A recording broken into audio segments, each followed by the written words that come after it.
Welcome to the first episode of the Heat Wave podcast.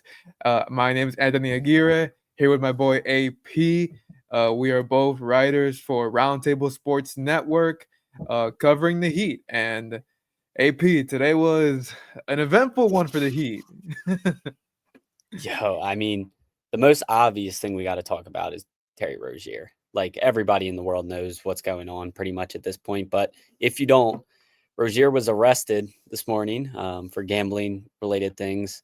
Anthony, I Mhm. know you wrote a lot about this earlier. So if you want to spew off some of the details of this case, be my guest. Yeah, so this was a crazy one that for so just to for you AP, this is the first time, this is our first time talking for real. So this is how you get to know me a little bit better. I'm not a morning person at all. I Not at all, brother. But today I woke up very early, strangely enough, Okay. and the first thing I see in our group chat is Rozier getting arrested. The link to And the I'm just tweet like, from Shams. Yep, 8 a.m. or whatever time it was. yes, and I'm just like, okay, we're starting off hot. So I immediately got to work and put what I could put out there that was available at the time. And then of course I stayed tuned for the press conference with the FBI and New York officials. I grabbed a crap ton of quotes from there. This dates back to really when Rozier was on the Hornets. It has nothing to do with the Heat, but he apparently alternated his performance in a game against the Pelicans, and it was just a lot of strange activity which they picked up on. Apparently, there's also connections with Jonte Porter, who was recently banned from the league. So that was insane to learn. Of course, Chauncey Billups was arrested. Former NBA player Damon Jones was arrested. 30 more people were arrested in this, by the way. This is tied. This is Ridiculous. tied. This is tied Unreal. to the mafia type stuff, like tied with Italian crime families. This is run deeper than what we could imagine. So for the Heat, and I thought about this recently too. Like the Heat started this season, finally in a place where okay, they got through the Jimmy stuff, No drama. no We drama. thought. We thought. Exactly, and just one game into the season against the Magic, where we have a bunch of great colleagues who write for them, and look what happens, man. Drama hits harder than a brick wall. Two details about the case that I found hilarious. A, Rozier was available to play last night Yeah, against he the was. Magic, and hmm Spo just had him benched. So I mean, he was not gonna crack the rotation. yeah, I I mean, I just thought that was If you're a funny.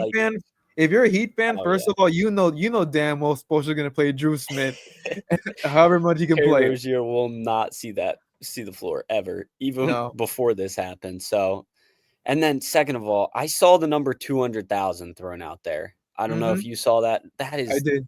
unreal. Unreal. Unreal That to that me was to yeah. risk So everything, mhm. everything you've done in your career, these millions and millions of dollars you've made for $200,000 in bets. Like, are you kidding me? So just to add context to that, because I did put that in my piece.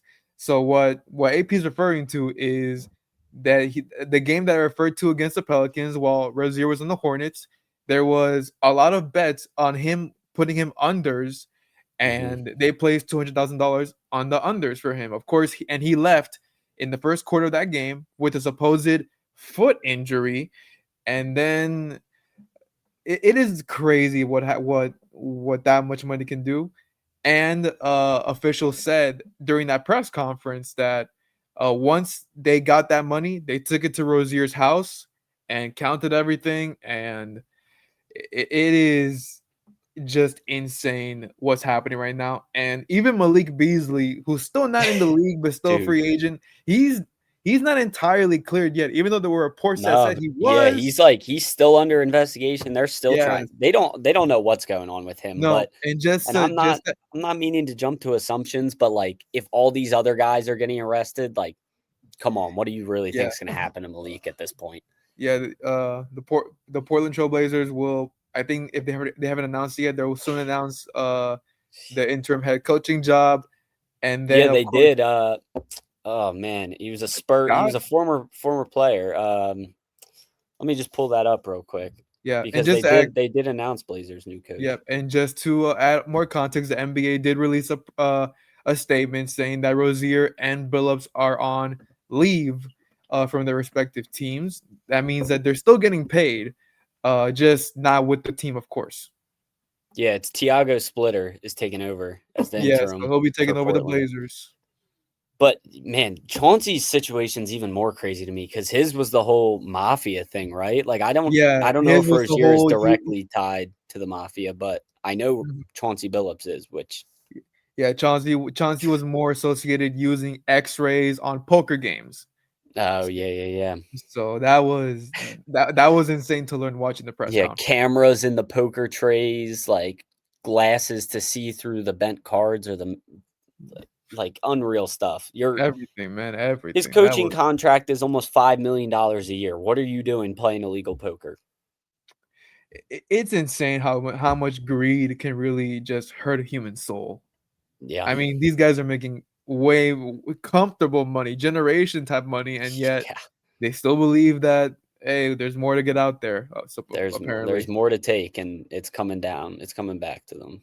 it is coming back to them, and I don't know. It's just because obviously, like the Heat are on the road right now. They'll play Memphis tomorrow Mm. on Friday. We're recording on a Thursday. So it's kind of hard to just be like, what is gonna happen the next time I go to that practice? Because I'll say, I'm just curious what the vibes are gonna be like. Like, yeah, I will say this, and I'm not trying to dig too deep into this, but when I went okay, to the practices and I saw Rozier, now he wasn't always practicing because he was dealing with a hamstring injury, which occurred in training camp.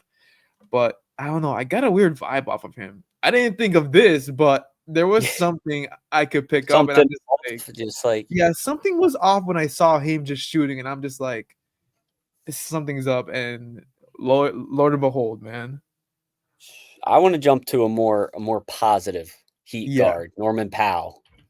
Had a yes, great debut the other night for the Heat, hmm even though they lost by 4 to the Magic. You know, I saw the Heat's post after the game. They said we can still go 81-1. So that's the mentality.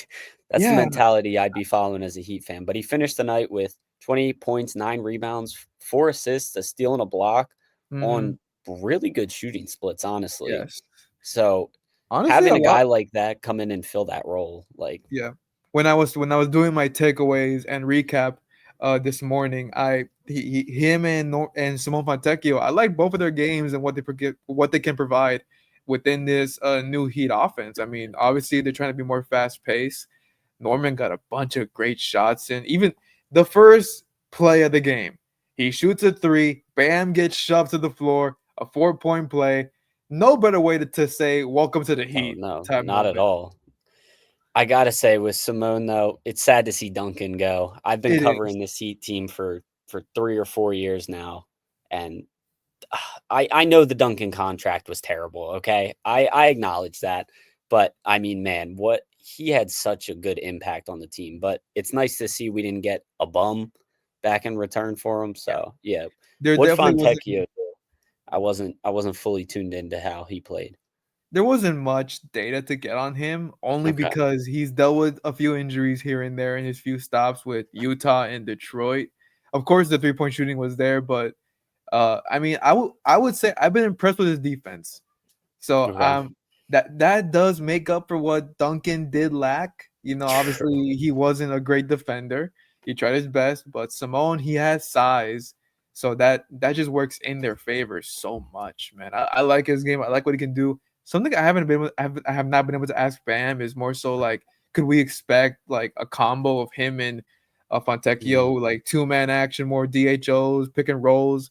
Because of course that was his game with Duncan, and maybe we don't see it more with Fontecchio, but maybe we'll see it maybe at least some handoffs throughout the course of the season. I do have a bone to pick with this Magic game. Why did Khalil Ware play 14 minutes? Eric Spoelstra, what's Yes. going on? So I saw that him and Bam didn't share the floor at all.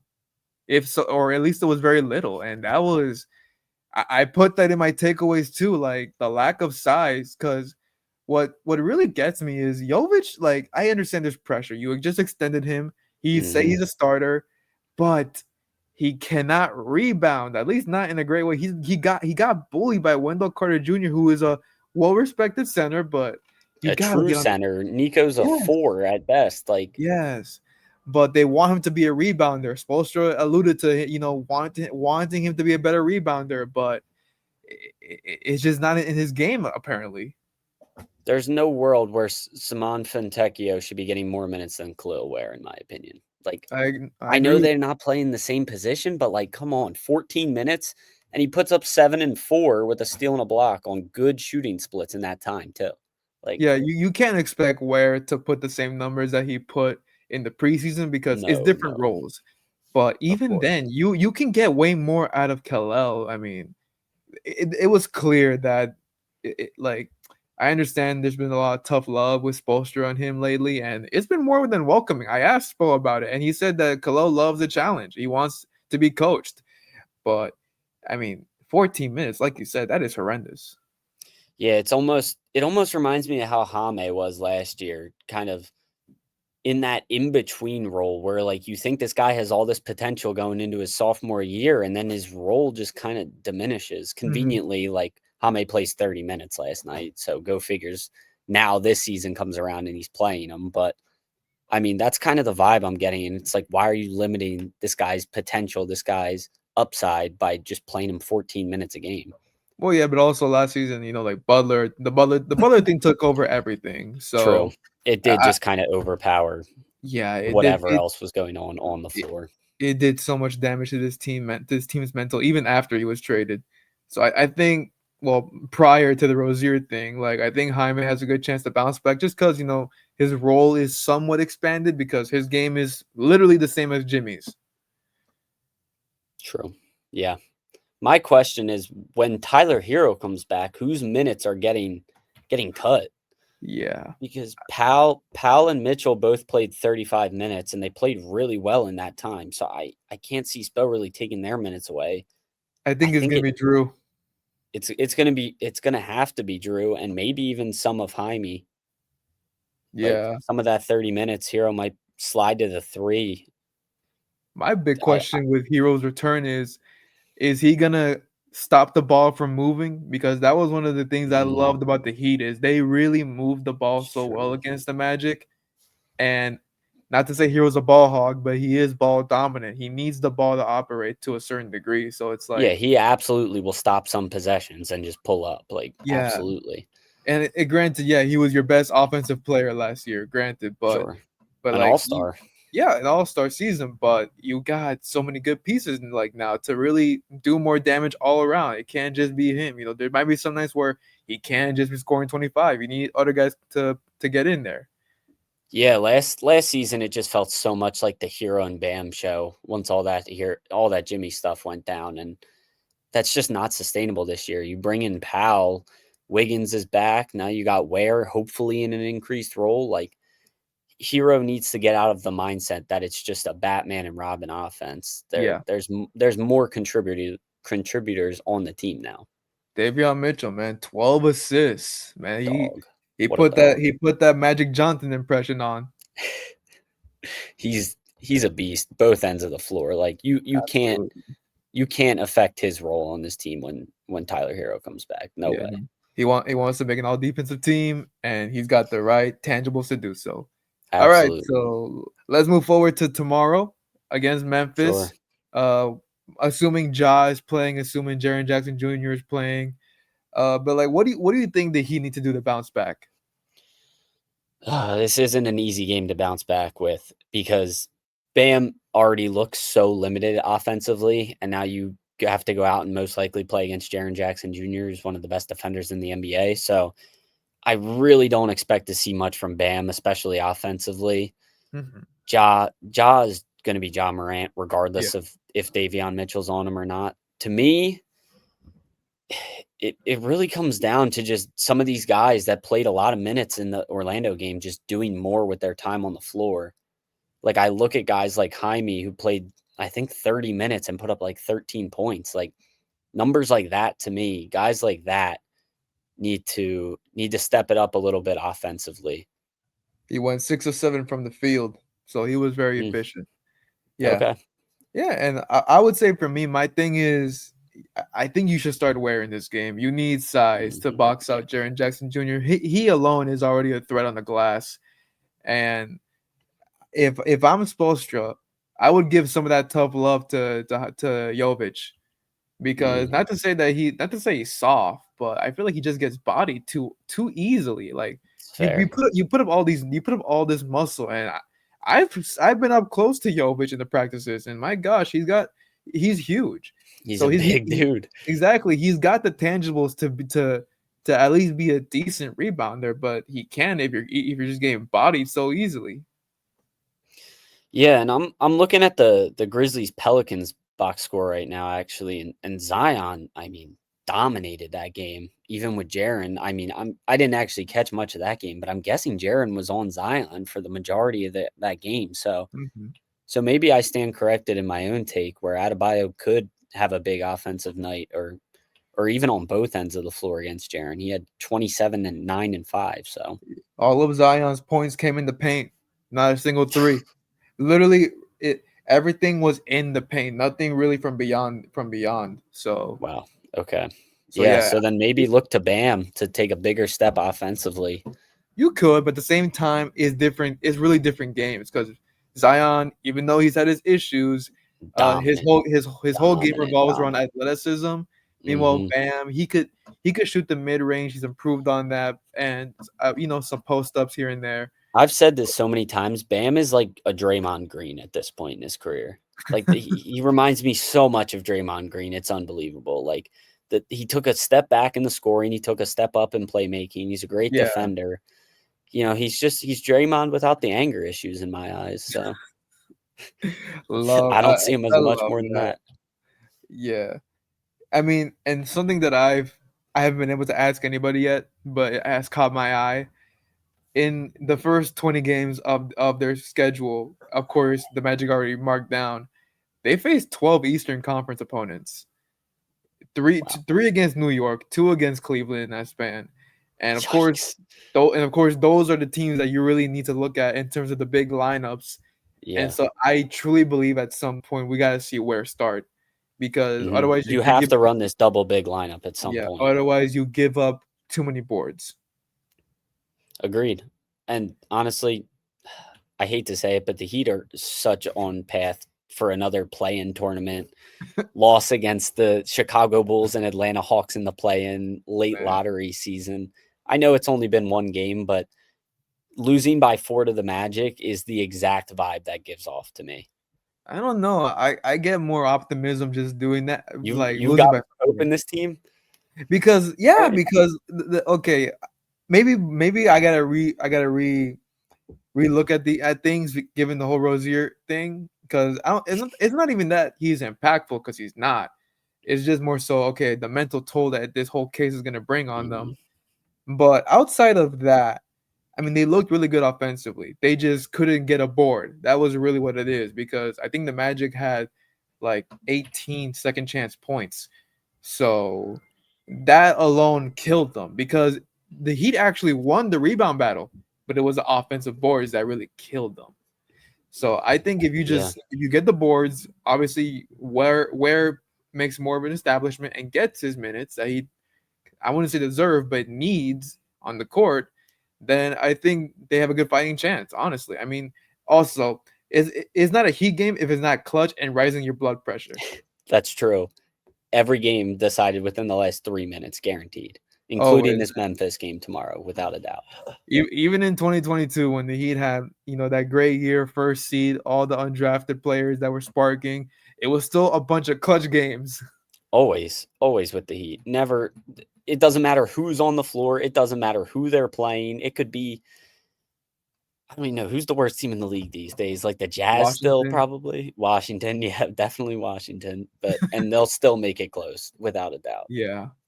So, I mean, yeah. I mean, I like the Heat. I like the Heat's fighting chances this time around. But of course, the whole Rozier thing is just, That's gonna. You're right. And every press conference, they're gonna hear about it, and yeah. that's I mean, exhausting. Yeah, it's gonna be exhausting, and like I just feel bad because man, this was supposed to be a season of just hoops and basketball. Yep.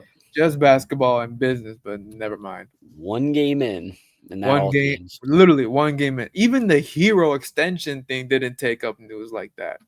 Yeah, like that. It was a day long thing, and then he said before like he's going to play basketball this season, Yeah, so that wasn't a stressor. And then man. this comes in, so we'll see where that leads. We will see where that leads, and we'll be back next week most likely for more Heat stuff. Um, this Yes, is sir. one hell of a way to begin, to be honest. But if anything, this is just a start, and we'll be keeping up all season. All right. You hear from both Anthony's here, Anthony Aguirre here, Anthony Pasquiola. This is Heat Wave, and we will see you again next week. All right. I think I